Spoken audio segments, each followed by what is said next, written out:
감사합니다. 하나님 앞에 영광을 돌려드립니다. 우리 하나님 감사합니다. 귀한 찬양대가 찬양을 올렸습니다. 기쁘게 받으시고 이제는 또 주의 종을 통하여 말씀하여 주시옵소서. 정말 우리 성도들 왕사성의 귀한 성도들이 되게 축복하여 주옵소서. 예수님의 이름으로 기도 올리옵나이다. 아멘. 자, 2026년도 부활절을 맞이하여 부활하신 예수님의 은혜와 사랑과 은총이 여러분들에게 가득하시기를 바랍니다. 예수님은 부활하셨습니다. 그는 참으로 부활하셨습니다.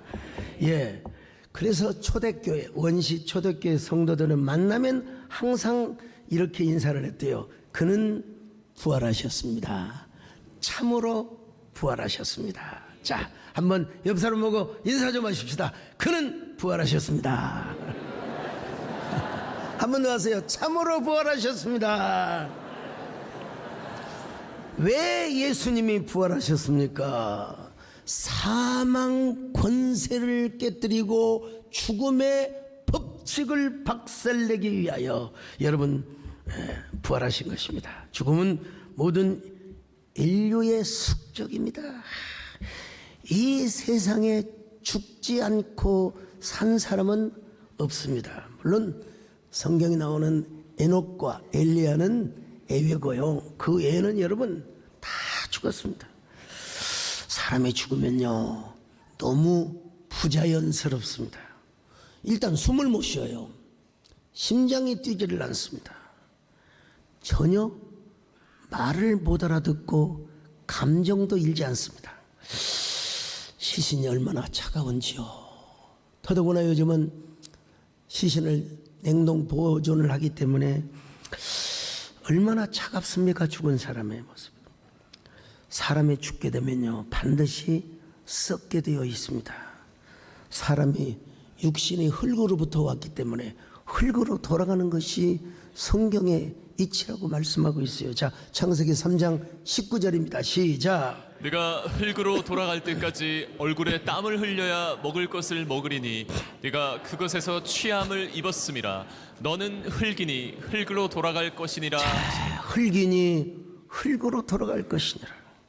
많은 철학자들이 죽음에 대한 탐구를 많이 했습니다. 실존주의 철학자인 하이데거 존재와 시간의 사인 운트 자이트라고 하는 책을 통해서 그는 이렇게 말합니다. 자인 줌 토데. 인간은 죽음을 향하여 달려가는 존재라는 거예요. 예, 죽음을 향하여 전력 질주하는 존재라는 겁니다. 죽음이란 인간을 존재하는, 그리고 인간의 존재를 규정하는 그야말로 가장 본질적 요소라는 것입니다. 그래서 헬라 철학자 에피쿠로스는 죽으면 아무것도 아니래요. 살아있을 때 즐거움을 누리고 쾌락을 누리고 말이요. 죽으면 끝이래요. 대부분 스님들이, 여러분 그 유명한 효봉 스님을 비롯해서 죽을 때 뭐라고 하셨어요? 모든 것이 무다, 무 없어질 무죠. 과연 그럴까요? 네.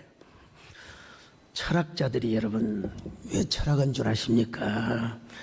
인간의 근원에 대한 탐구도 있지만 죽음의 공포를 제거하기 위해서 철학을 한대요. 살아있을 때, 에피쿠로스 같은 경우는 살아있을 때 쾌락을 누리고 살아라. 예. 실존주의 철학자 샤르트르도 죽음은 인간의 자유를 완성하지 못하게 하는 사건이라, 매우 부조리한 사건이라고, 예, 매우 우연적인 종결이라고 이야기합니다. 현대 철학자들 보니겠습니까? 문학을 하는 사람들도 여러분 죽음의 문제를 다룹니다. 톨스토이는 이반 일리치의 죽음이라는 책을 통해서 인간은 누구나 죽는다. 여러분 그 한 개인의 죽음을 너무나 치열하고 적나라하게 묘사하고 있습니다. 주인공 이반은 젊은 검사로서 장래가 매우 촉망되는 유능한 검사였습니다. 명예와 권력, 잘 나가는 수사에 혁혁한 공을 세워서 검찰청 본청으로 와서 수사팀장을 맡습니다. 근데 그가 이런 세상의 화려한 명예와 권력을 누리고 있을 때 어느 날 의사로부터 절망적 선고를 받습니다. 죽음의 어두운 그림자가 그의 몸을 통째로 덮어오고 있었기 때문이죠. 그는 병원에 스산한 침대 위에 누워 다가오는 죽음을 기다리며 대학교 1학년 때 배웠던 3단 논법, 논리학에서 배웠던 3단 논법을 생각을 합니다. 카이오스는 인간이다. 인간은 죽는다. 그러므로 카이오스도 죽는다.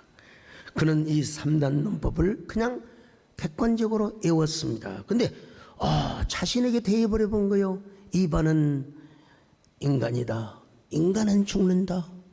그러므로 이반 나도 죽는다. 와, 참 자기는 숨가쁘게 인생을 살아오다가 죽음이라고 하는 것을 한 번도 생각해 본 적이 없었어요. 근데 그 어두운 침침한 사망의 그림자가 자신의 몸 위에 드리워지고 있는 그 모습을 느꼈을 때 그 몸에 전율이 흘렀습니다. 온갖 공포와 초조와 불안 속에서 부들부들 떨며 살고 싶은 생의 의지, 생의 열망이 가득했습니다. 이게 바로 뭐냐? 인간이라는 거예요. 인생은 누구도 죽음을 피할 수가 없다. 그러니까 이 사실을 아는 사람들일수록 본능적으로 생존의 의지와 욕망이 더 강할 수밖에 없는 것입니다. 이것은 사람뿐만이 아니죠. 생명을 가지고 있는 심지어는 곤충까지 다 여러분 살기 위해서 몸부림을 치는 것입니다. 톨스토이뿐입니까? 저희 신학교 시절에 우리 철학개론을 가르치신 우리 김한식 교수님은 인간의 죽음을 이렇게 표현을 하셨어요. 시가 철학을 건널 때 책을 저한테 주셨어요. 제가 다 봤죠. 탄천에서 숯을 씻다라는 시가 있습니다. 탄천 물가에서 숯덩이를 씻는 저승사자.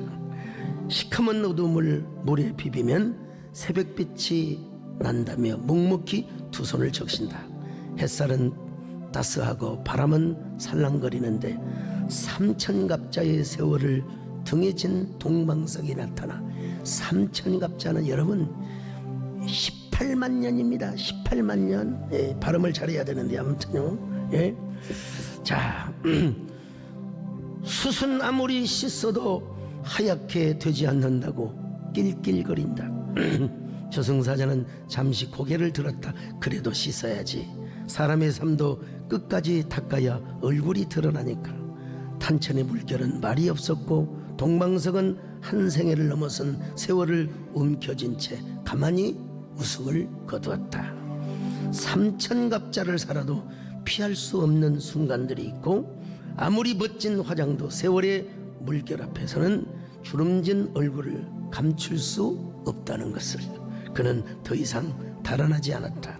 그리고는 자신의 이름을 조용히 내어 주었다. 솔직히 저는 이런 시는 잘 안 씁니다. 우리 교수님이 쓴 거라 제가 소개하는데 저는 맑고 순수하고 또 서정적 시, 심미적 시를 써요. 근데 우리 교수님은 철학적 사유를 시로 담아낸 거예요. 좀 읽으면 기분 나쁠 수 있어요. 그러나 엄연한 걸 어떡합니까?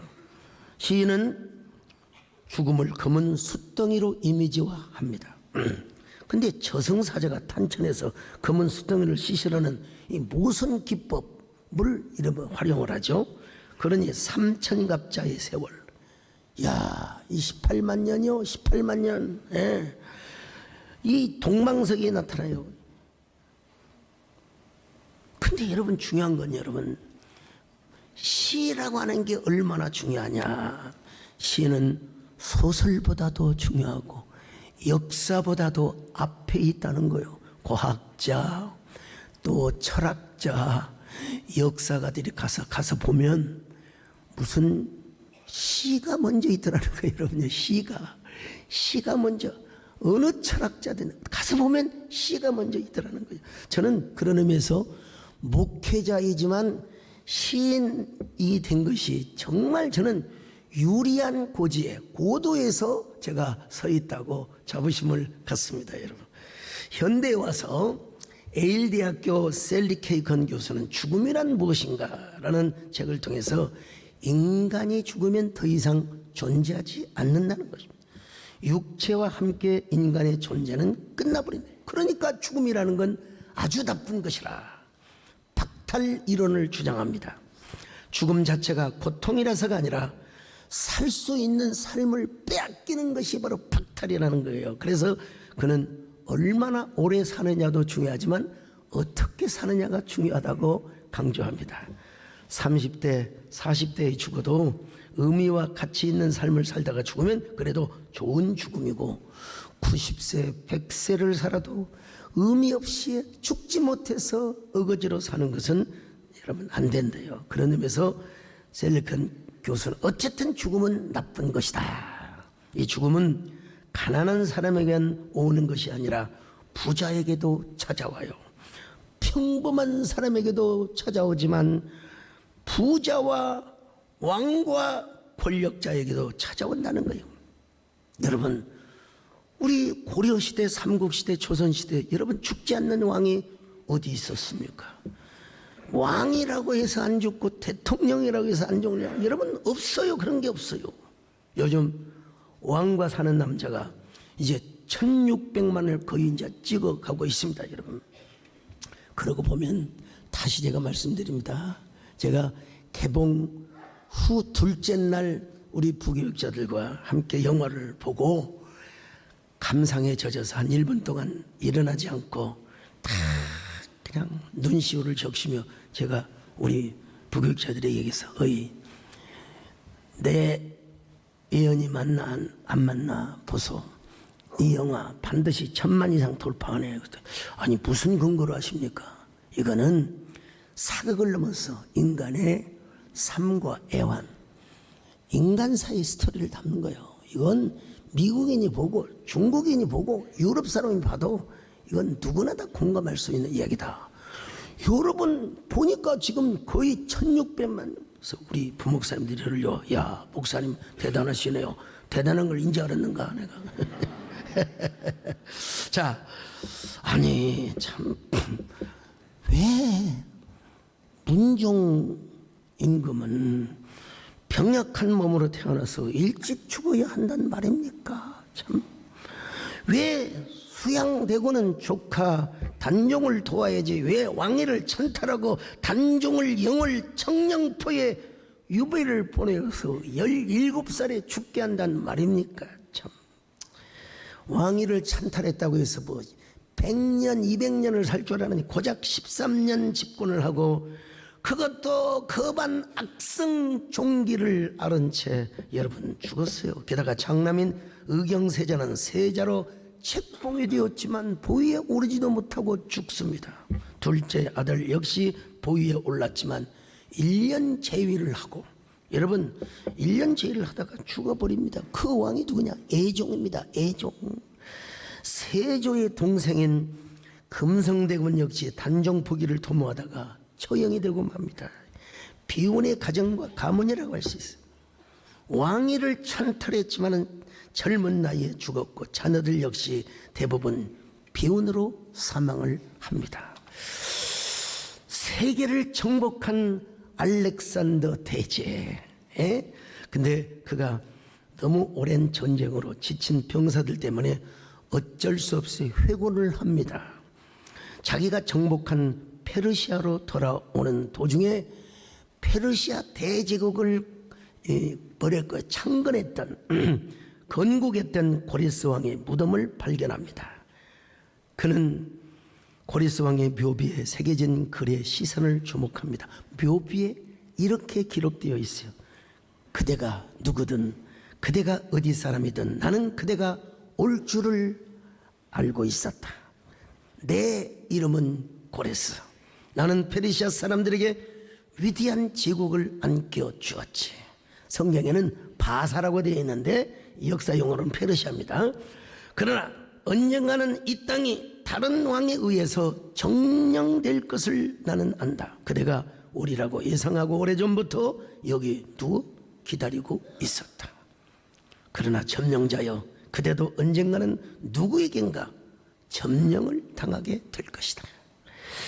세계의 정복자 고레스의 비모는 불세출의 영웅 알렉산더 대제에게 많은 생각을 하게 했을 겁니다. 알렉산더 대제는 고레스의 무덤 앞에서 신규리처럼 사라지는 정복자의 야망, 한 줌의 흙으로 돌아가는 인생의 무상을 충분히 느끼고도 넘었을 것입니다. 자, 그런데 그런 알렉산더 대제가 주전 323년 6월 아라비아 원정을 부산하게 준비하던 중 고열, 피버라고 하죠. 열병이 걸려서 쓰러집니다. 그리고 33세의 젊은 나이에 죽습니다. 알렉산더 대제가 죽기 전에 이런 유언을 남깁니다. 나를 묻을 때 내 시신을 입건할 때 내 빈손을 관 바깥에다가 보이게 해달라. 참, 나를 묻을 때 내 손과 관 밖으로 내놓아라. 천하를 손에 쥔 그 역시 죽을 때 빈손으로 간다는 사실을 만천하에 알려주고 싶었던 것입니다. 여러분. 그러니까 여러분, 이런 노래를 부른 거나 마찬가지죠 말이죠. 인생은 벌거숭이 빈손으로 왔다가 빈손으로 가는 짜자잔 짠짠. 우리 남년 장로님의 우리 최희준 선생님이 부르셨던 이 하숙생이라는 노래입니다. 여러분, 역사상 가장 위대한 정복자 알렉산더 대제도 죽음 앞에 백기를 들었어요. 인간은 누구도 예외 없이 죽기 때문입니다. 옛날이나 지금이나 상황은 똑같습니다. 4차 산업혁명의 주 키워드가 뭐냐면 싱귤러리티라고 하는, 싱귤러리티, 특이점이라는 거예요. 근데 특이점이 온다 해도 그것이 의학적으로 성취가 된다 하더라도 고작 아마 몇십 년 더 살 겁니다. 아무튼 여전히 죽음은 인류의 숙적이고 우리가 극복해야 할 영원한 과제입니다. 저 어린 시절에 사람이 죽으면 상여가 나갔습니다. 옛날에 무슨 어린 시절에 장례식장이 있었겠습니까? 에? 집에서 염하고 단방에서 입관하고 저희 할머니도 제가 다 이렇게 해드렸는데요. 이제 상여가 나가면 온 동네 사람들이 다 모여서 마을의 일종의 잔치였어요. 슬픔의 잔치였습니다. 일종의 이별식을 행하는 거죠. 관이 마루에서 나와서 뚫방으로 내려오면 여러분 혹시 아십니까? 시골에서는 바가지를 그냥 발로 팍 깼어요. 이것도 모르는 사람은 참 그거 잡기들이 물러가라고 말이에요. 바가지를 탁 깼어요. 그리고 이제 선수리꾼이 상두가 마당을 어떤 집에는 3번, 어떤 집에는 7번 쫙 돌면서 만가를 부릅니다. 제가 태어나 자란 곳은 전라북도 남원입니다. 여러분, 남원을 우습게 보면 안 됩니다. 성춘향이 있지요. 이몽룡이 있지요. 소강석이가 태어난 동편제가 발원했던 거요. 동편제가 남원 운봉에서부터 쭉 구례로, 그 다음에 이제 서편제가 이제 지나갑니다. 그 서편제와 동편제가 만나 영향을 받는 곳이 어디냐? 여러분이 남원이라고 하는 곳입니다. 여러분. 예. 지방에 따라서 만가가 좀 다를 수 있지만 우리 동네 만가는 거의 클래식, 동편제와 서편제가 어우러지는 여러분 이 만가라는 사실 알아요. 저는 어릴 때부터 워낙 이걸 많이 보고 자랐기 때문에 그냥 자, 선소리꾼이 관을 탁 7바퀴 돌리면서 뭐라고 합니까? 관아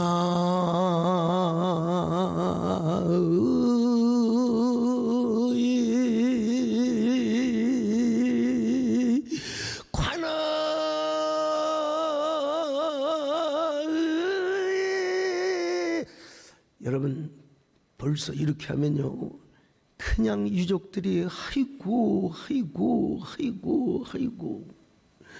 집 바깥을 나서면은 자, 이게 전부 다 우리 인생의 서사십니다, 사실요. 가네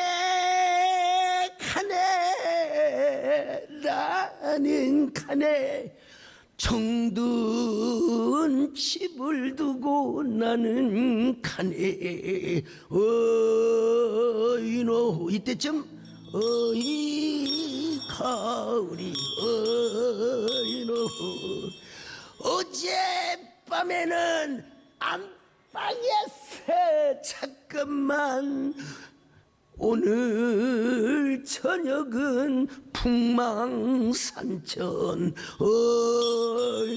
여러분, 복음을 모르니까 풍망산천이라고 했던 거죠. 예.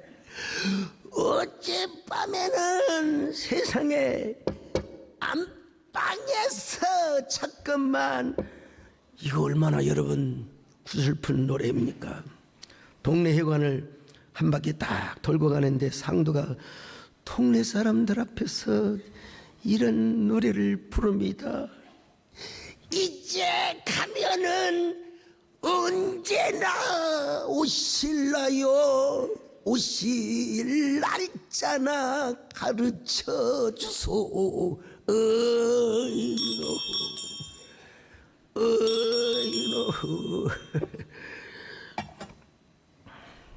이제 동네 한 바퀴 돌고 이제 산역 입구를 들어갑니다. 그러면 또요, 이게 참 옛날 분들이 이렇게 노래를 했어요. 산천 초목은 변함이 없건만 우리네 인생은 어디로 가는가. 당연히 예수 믿고 천국을 가야지요. 근데 하여간 우리 동네에서 그렇게 불렀어요.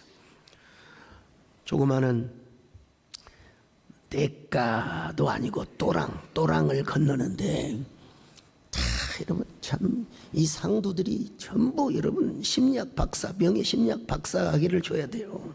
예? 뭐라고 한 줄 아세요?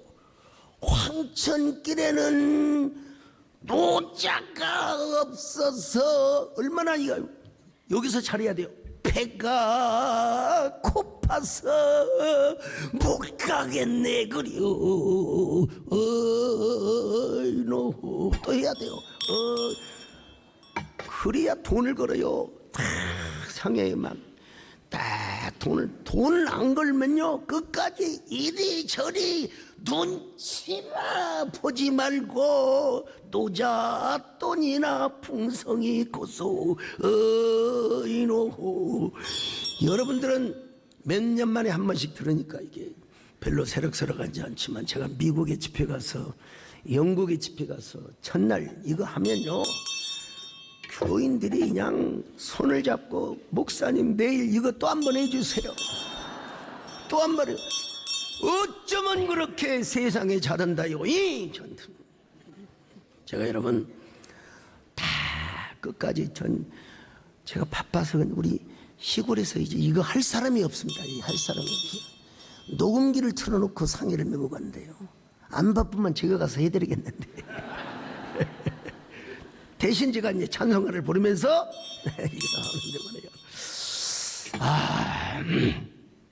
제가 왜 이걸 하느냐, 이 배운다고 되는 게 아닙니다, 여러분. 제가 어린 시절부터 초등학교 입학 전부터 우리 동네 할머니 할아버지가 돌아가시면 공포를 들고 갔어요. 공포가 뭐냐면, 자, 긴 300천을 대나무에다 두는 게 공포라고 그래요. 그걸 들면 현찰 200원, 옛날에 100원짜리 지폐가 있었어요. 200원에 300천을 집에다가 갖다 드리면 우리 어머니가 입꼬리가 귀에 닿아요. 우리 형제들 누나들 다 모아놓고, 아이고 우리 막내가 한림꾼이네, 아이고 우리 막내가 세상에 돈도 벌어오고 삼배도 가져오고 말이요. 그러면 우리 형님들과 누나들의 기가 팍 죽어요. 그 맛에 초등학교 딱 입학하고 사람 돌아가시면 여러분 아침 일찍 안 합니다. 여러분 보통 10시 11시에 상해 나갑니다. 시골에서. 그러면 담임쌤한테 가서 조퇴를 하고 옵니다. 여러분. 왜 조퇴를 하냐? 제가 공부를 드려야 되기 때문에 제가 조퇴를 해야 됩니다. 제가 우리 교육감님 오셨는데 전 개근상을 못 받았어요.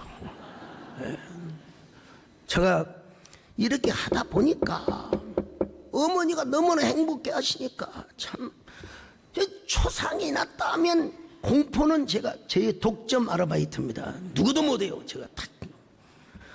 그런데 여러분 옛날에 여름에 돌아가세요. 아들이 저 사우디에 근로자로 가시는데 장남이라 와야 될 거 아니에요. 5일장도 치르고. 그러면 여러분 막 그 산 비탈에 상해를 메고 가는데 상해꽃이 나무에 다 걸리고 그리고 시체 그 썩는 물이 주르륵 흘러내려요. 하관시 때 막 그 붉은 검붉은 그 죽은 피가 흘러내. 냄새가 얼마나 고약한지 몰라요. 야, 참 어린 시절에 난 교회를 안 다녔지만 참 인생은 무엇인가, 어디로부터 왔다가 어디로 갈 것인가, 저 찬란히 반짝이는 저 별들 너머에는 누가 살고 있는 것인가, 이런 생각을 했어요. 아, 인생은 덧없다. 그때도 여러분 최혜준 선생님이 불렀던 그 하석생이라는 노래가 있어요. 근데 짜고 친 건 아닌데 그때는 텔레비가 없어요. 라디오를 딱 틀면은 어떻게 짜고 치듯 이 노래가 나온지 모르겠어요, 여러분요.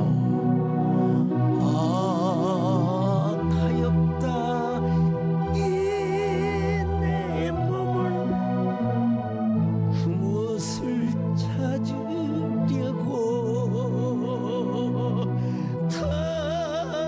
덧없는 꿈의 거리를 헤매어 있노라. 이게 좀 잘 될지 모르겠는데요.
제가 이걸 완벽하게 부르는데 오늘 또 우리 이상일 시장님하고 임태희 교육감님 오셔서 내가 좀 쫄았어요.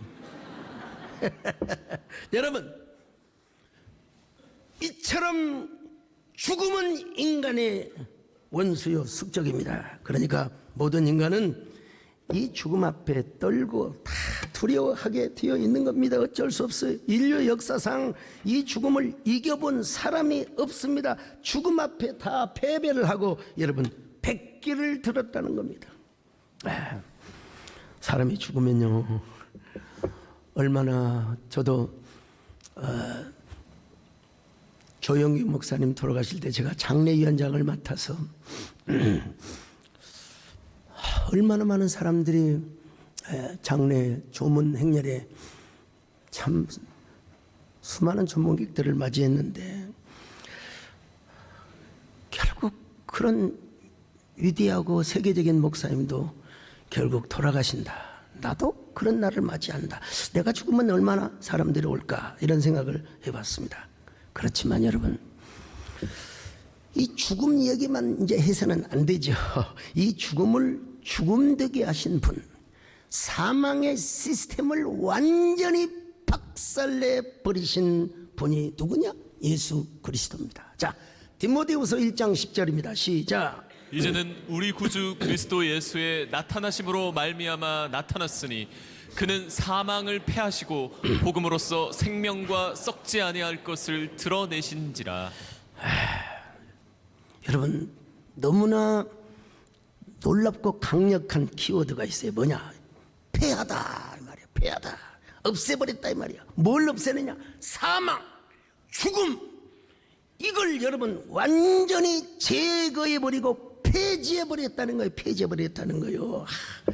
그걸 위해서 예수님이 십자가에 죽으셨어요. 이제 금요일 저녁에 행복한 사나이 예수님을 말씀하셨는데 여러분 성경에서도 근거가 있습니다. 자, 히브리서 12장 2절 시작. 믿음의 주요 또 온전하게 하시는 이인 예수를 바라보자. 그는 그 앞에 있는 기쁨을 위하여 십자가를 여러분 십자가에 지실 때 기쁨으로 행복한 구세주로 죽으셨다는 것입니다. 그리고 나서 죽는 것으로 끝나면 안 되죠. 여러분, 사망의 권세를 폐지하고 생명과 썩지 아니할 것을 드러내시기 위하여 그는 부활하셨다는 것입니다. 여기서 여러분 패하다는 말이 뭐냐? 멸망당하다, 무력하게 되다, 제거해버린다 이 말입니다. 예수님께서 죽음에서 살아나셨을 때 그분은 죽음의 권세를 영원히 깨뜨리셨단 말입니다. 예수님은 우리의 죽음을 죽음되게 하신 거예요. 우리가 당할 사망을 하나님이 폐지시켜버렸다는 거예요. 사망 권세를 깨뜨리시고 죽음의 법칙을 박살내시며 여러분 그러시기 위해서 우리 예수님이 부활하셨다는 겁니다. 우리가 언젠가 죽음이라고 하는 과정은 거칠게 될 것이죠. 그러나 여러분 그건 잠깐에 불과하는 거예요. 잠깐에 불과하는 거예요. 우리는 우리의 죽음은 다른 단계로 넘어가는 하나의 과정에 불과해요. 그 단계가 뭐냐? 우리 헤블리 파더, 하늘에 계신 우리 아버지께 돌아가는 하나의 과정이라는 겁니다. 죽음은 절대로 무가 아닙니다. 끝이 아닙니다. 죽음은 영원한 무로 돌아가는 것이 아닙니다. 여러분 속지 마세요. 연세대학교 김균진 교수님이 쓰신 죽음의 신학이라는 책이 있습니다. 그런 죽음이라는 것이 단절이 아닌 관계의 사건이라고 설명을 하고 있습니다. 따라서 죽음은 단순한 자연현상이 아니라 신학적으로 해석되어야 할 사건이라고 역시 신과대학 교수님이라 이렇게 책을 쓰셨어요. 아담과 하와가 에덴 동산에서 선악과를 따먹으로 인해서 인간 세계에 죽음이 들어온 건 사실이죠. 근데 그 죽음은 육체적 죽음이 전에 뭐라고 할까요? 분리, separation from God. 하나님으로부터의 분리입니다. 그것이 영혼의 죽음이고 그 영혼의 죽음이 뭘로 나타나느냐? 육체의 죽음으로 나타나게 된 거라는 거예요. 그런데 여러분 그는 뭐라고 말합니까? 예수 그리스도를 통한 죽음의 극복을 강조하고 있습니다. 김균진 교수. 예수 그리스도가 부활하셨기 때문에 우리도 부활을 하게 된다는 겁니다. 그러므로 죽음을 기독교적으로 설명하면 죽음은 소망의 사건이고 하나님과의 완전한 만남으로 들어가는 과정이랍니다. 따라서 죽음은 두려움의 대상이 될 수도 있지만 동시에 궁극적인 희망의 문을 열어주는 모티브가 된다는 겁니다, 여러분요.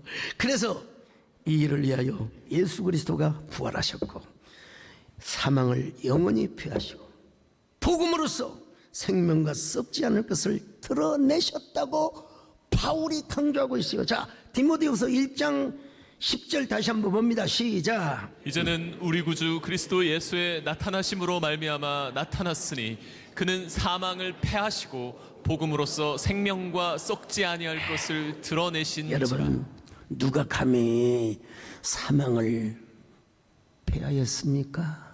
죄송한 이야기지만 공자님, 석가모니 할 것 없이 프랑스의 나폴레옹, 저 몽골의 징기스칸, 야, 말 타고 세계를 잘 유럽까지 그냥 징기스칸 노래가 있잖아요. 징기스칸 물으세요. 징기스칸. 근데 여러분 다 중국의 진시황, 세상의 제주도에 가면은 진시황의 신하들이 다녀갔다고 서귀포에 그 기념관이 있는데 불로초를 구해서 불로장생을 하려고 하였지만 여러분 죽음의 화살에 다 맞고 쓰러졌습니다. 여러분. 네. 오직 예수님만이 죽음을 죽음되게 하고 우리의 영원한 사망을 사망이 되도록 하기 위하여 무덤에서 부활하셨다는 것입니다. 사망의 권세를 깨뜨리고 죽음의 법칙을 박살내기 위하여. 여러분, 그래서 사도 바울은 이렇게 승리의 개선가를 부르고 있습니다.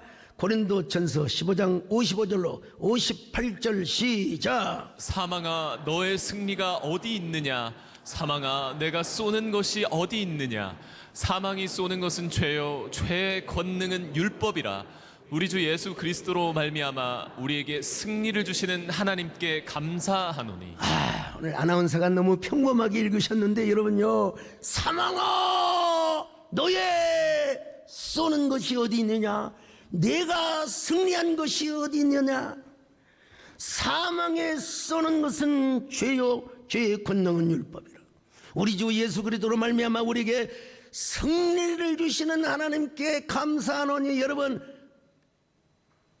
우리를 부활케 하신 우리 주님께 감사하시기를 바랍니다. 근데 여러분, 사도 바울은 이 죽는 것을 또 죽는 것이라고 표현 안 해요. 자는 것이라고 표현해요. 자는 것.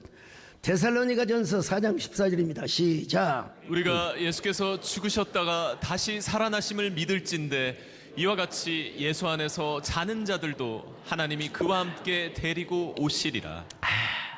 죽은 자가 아니라 자는 자래요. 왜? 잠은 깨어나요.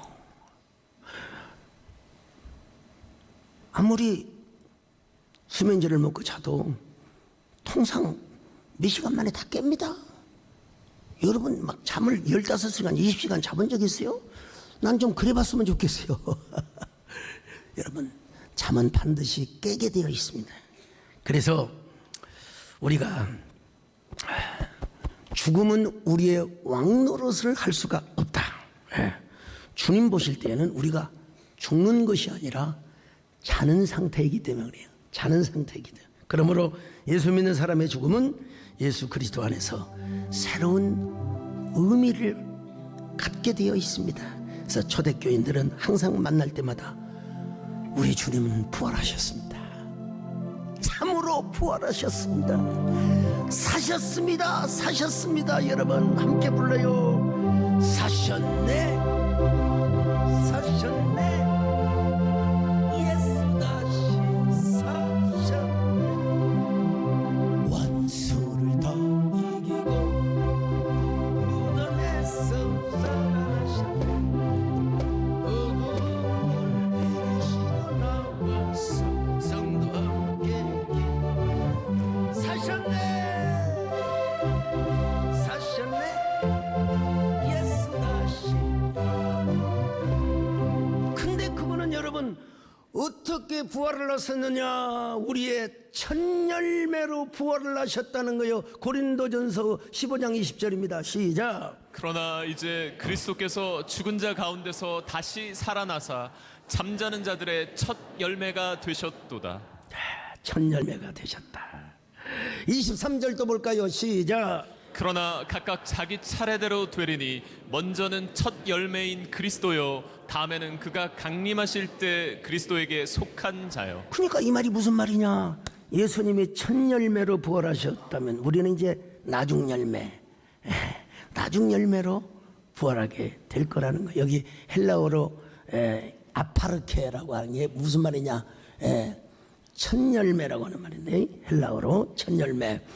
우리말로 하면은 여러분 글쎄요, 옛날 시골에서 꽁보리밥만 먹다가 이제 올벼쌀이 있잖아요. 먼저 익은 벼나락을 손으로 다 훑어가지고 그걸 다 방으로 찧어가지고 햇살밥을 먹는데 어떻게 먹은 줄 아세요? 우리 장로님들 아실 거요. 큰 양푼에다가 상추, 열무김치, 흰건지 할 것 없이 고추장 그리고 참기름을 한 숟갈 주면 좋겠는데 반 숟갈만 주더라고요. 우리 어머니가. 그래가지고 그것을 비벼 먹으면 아주 그냥 어쩐다고요? 그렇죠. 죽여줘요.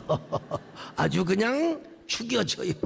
오늘 저녁에 오늘 다 오실 분들 계란을 이렇게 주실 텐데 거기에 계란까지 넣어가지고 비벼 먹으면 아주 그냥 또 죽여줘요.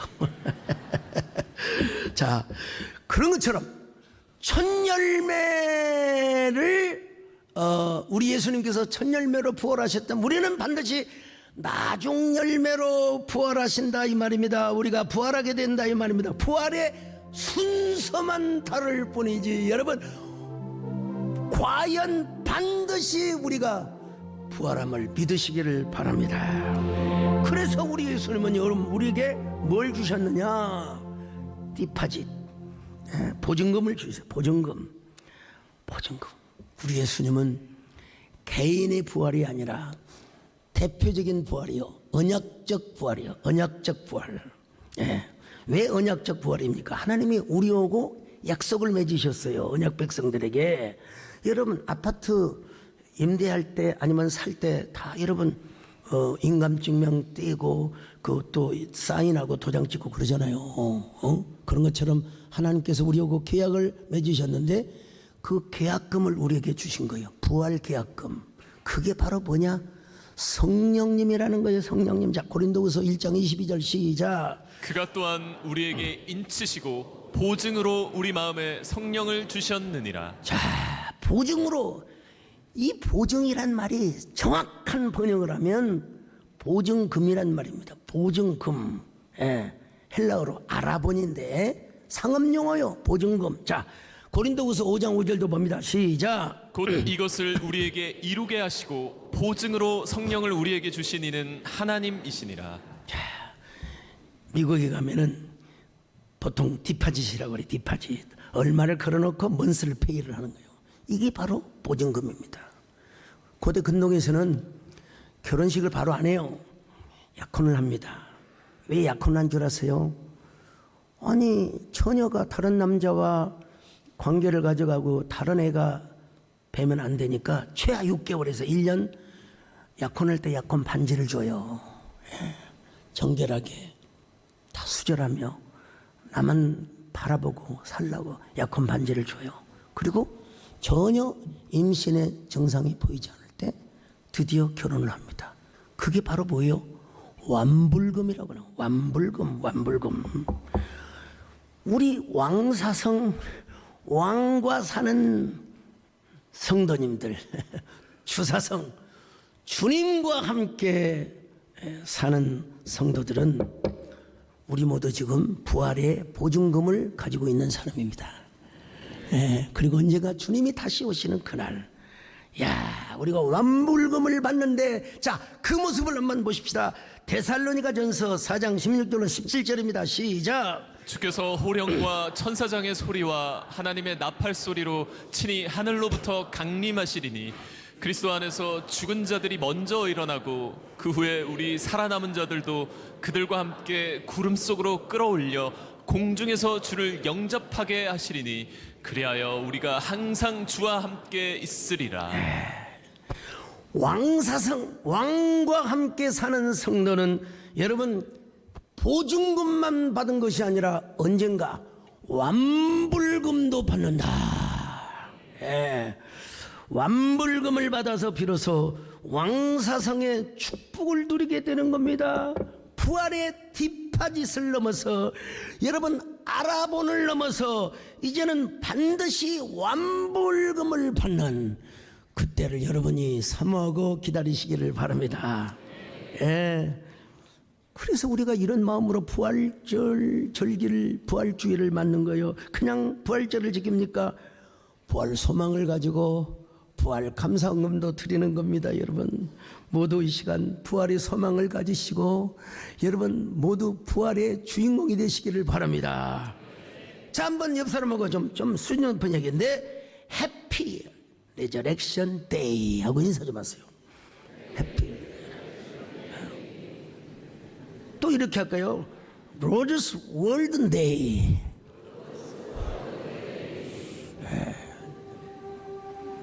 원래는요,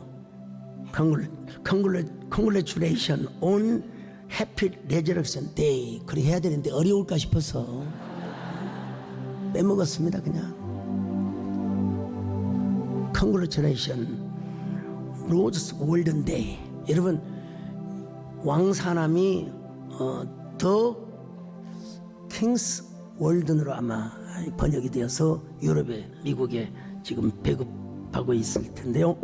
어쨌든 추사성 왕사성 우리 모두 부활의 소망을 다지시고 또 부활의 소망으로 충만한 성도들이 되시기를 주의 이름으로 축원합니다.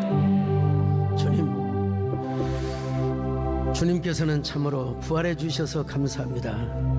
우리의 죽음을 영원히 폐지시켜 주셔서 감사합니다.